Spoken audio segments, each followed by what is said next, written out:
Okay, I wanted to go over a couple things with you. There's several different things I think that are important to consider if you're considering buying a trained dog. Not too many people have bought 10 or 15 trained dogs in their life. Some people have raised puppies their whole life, and maybe this is the first time you're going to buy a trained dog. I want to kind of bridge the gap and bring up some points that I think are important to transition that process and make it the best for the dog, and so that the person who gets the dog is actually happy with the dog. So there's some things that you could overlook if you're unfamiliar with the process. So I'm going to go through some of those, the things I think they're important, and I think this goes for any dog that's trained, not just any dog that I particularly have. Couple things. If we go to, we start looking at a puppy, puppies bite, bark, and jump generally, and so those are things that whoever's training the dog needs to go through and break that dog of. Dogs. The reason why people want to buy a trained dog is they don't want to go through that process. They either don't have the time now because of work or some other commitment. They don't have the energy for it. Maybe the person who's buying the dog is older now. Maybe they just have too much going on in their life to be able to go through the whole puppy process. So whoever's training the puppy's got to go through that whole, manners and obedience type of thing. But what you would be getting is a dog that doesn't do those nasty habits. You don't have to go through the time when they poop 6 times a day. Hopefully you're getting a dog that's crate trained. Hopefully you're getting a dog that's steady. You're getting a dog that's been around other dogs. Maybe you call the dog's name to decide which of the 3 dogs you have out that gets to retrieve. The other 2 don't. Hopefully the dog's been exposed to that.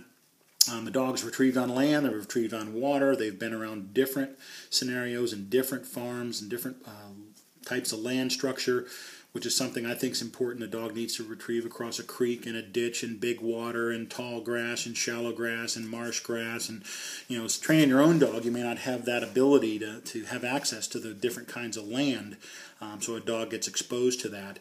The dog hopefully is delivering to hand, which takes a lot of time if you want to get it really polished. Dog's used to the gun, hopefully. Dog's used to heel, coming when it's called, sitting. Those are really some things that you're getting if you get a trained dog. There's some definite benefits to it. I'll just use myself as an example. I take a puppy at 8 weeks old. I'm assuming some risk in hopes that the dog is going to turn out okay. I'm putting in time and I'm putting in risk. When you buy a dog that's 1 to 3 years old, you get to see what it's like. You have no idea what it's like when it's 8, 10, 12 weeks old. You can see some glimpses coming up, but you really don't. You get to see a finished product when you're buying a trained dog, and I guess that's a good scenario. A lot of times people that inquire about a dog to buy, maybe their own personal dog's gotten older, maybe the dog's 14 years old and it's not hunting anymore due to health issues. Maybe they've always had puppies and now they're thinking about a trained dog. One of the things I think is important for you to consider is the fact if what you're used to is puppies, an 8-week-old puppy, one of the things that you'll see, it's quite common, is that an 8-week-old puppy, you're really kind of going on its excited curiosity. It's excited about everything. It's curious about everything. They will walk out in a crowded, in a busy street, not knowing what could happen.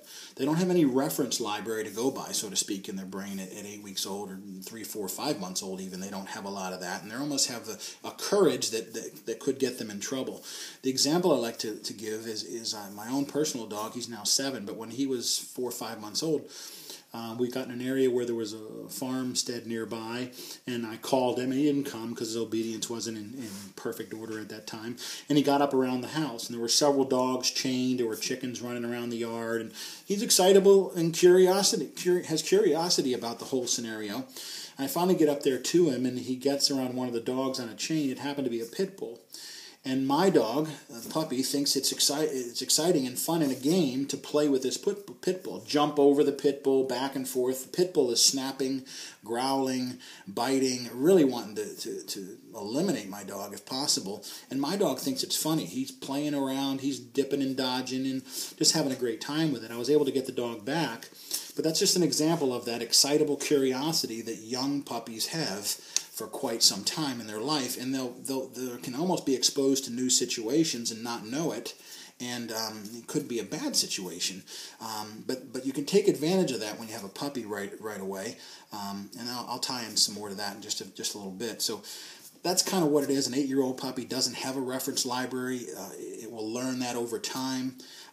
If we kind of compare that to, say, a 5-year-old dog, well, a 5-year-old dog is solid emotionally, mentally, physically.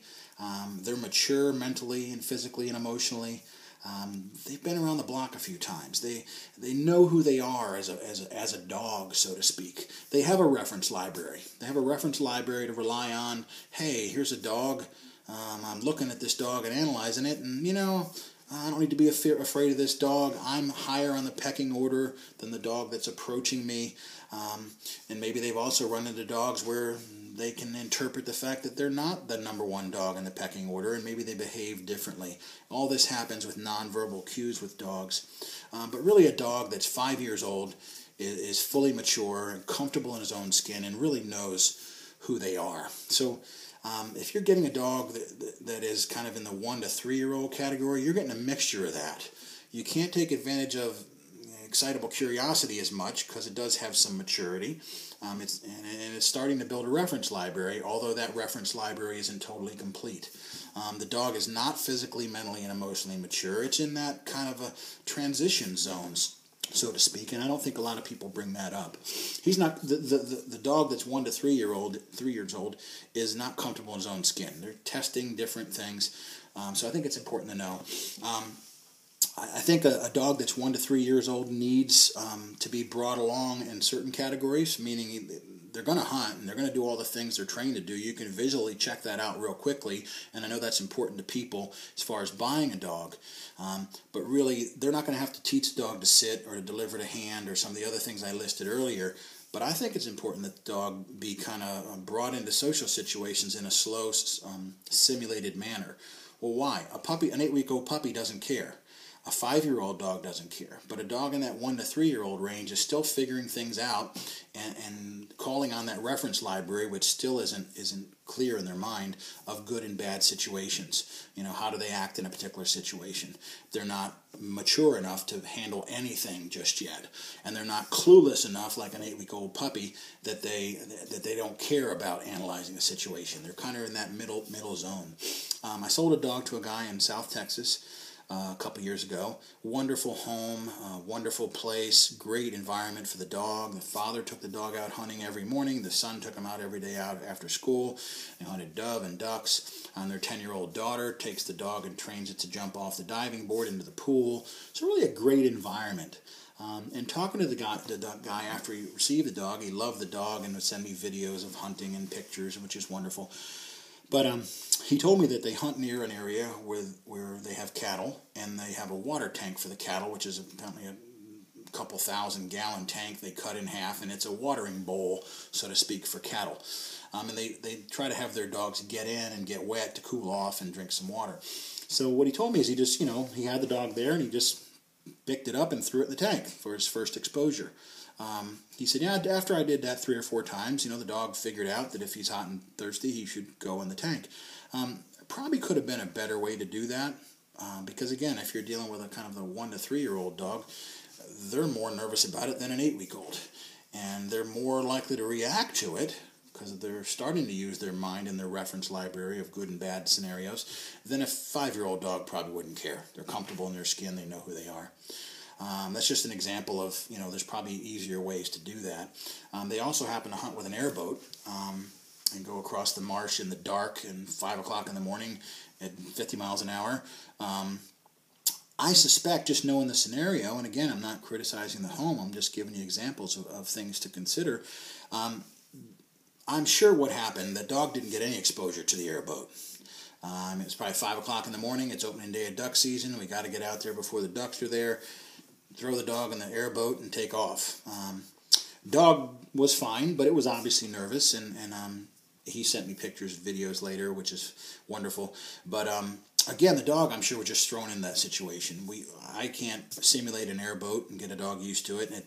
But those are the types of things, new situations, that you may want to consider. If you're buying a dog that's kind of that 1 to 3 year old category, you want to consider those things and realize you're dealing with a different animal than a solid, rock solid dog. Your dog maybe is mature, maybe beyond hunting due to physical illnesses and things, but he's also not that careless, carefree, excitable 8-week-old that doesn't care about anything. He's somewhere in the middle, and he's trying to sort things out. So keep that in mind.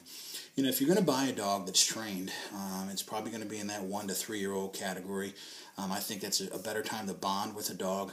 But you're really buying a dog that's not mature physically. They're not done growing yet. They're still putting a lot of energy into doing that.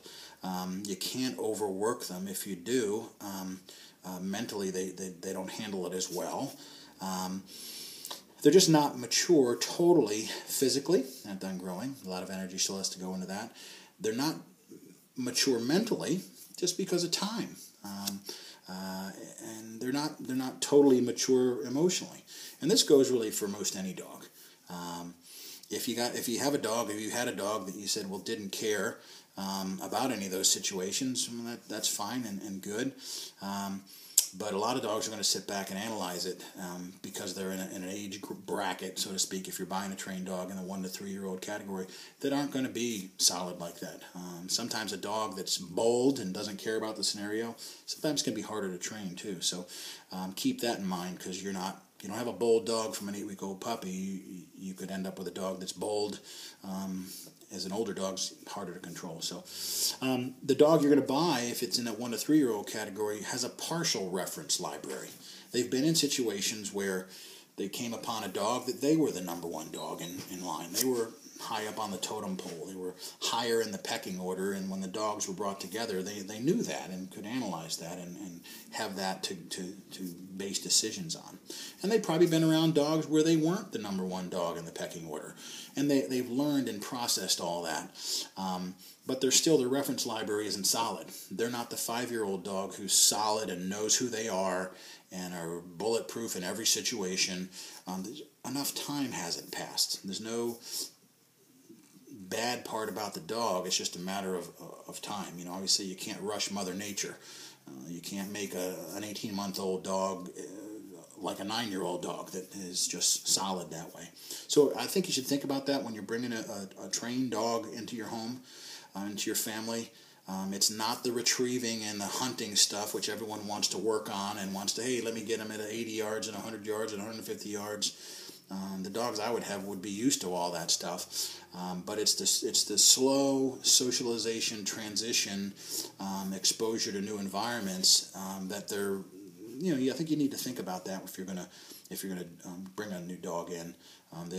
They need the physical maturity, they need the mental maturity, they need the emotional maturity, and again, that's something to consider before you bring a dog in. Are you willing to do that? When you do own a dog that's been trained in that 1 to 3 year old category, everyone wants to work on retrieves and shooting and all that, and I understand that's excitable, but really, a lot more time needs to be spent on slowly bonding the dog, slowly transitioning into new environments, slowly transitioning into, if you've got an airboat or some scenario the dog hasn't been exposed to, you really need a systematic socialization process. I think you'll end up, if you do that with a well-trained dog that's 18 months old, let's just say, you won't create problems down the road that you have to try to work through. Realize what you're dealing with. Realize you've got an incomplete product, although it looks like a mature dog and most of the time acts like a mature dog. You also have an incomplete product, and finishing it off and polishing it off is really up to you. And again, I just bring these things up so that you know what I think is important, and I want to make sure you considered those things before you get a dog and take it in. And I think if you take a systematic approach rather than the throw them in the tank approach, I think you're going to end up with an even better relationship and have less issues that you have to work around later. So just wanted to share those thoughts, and good luck.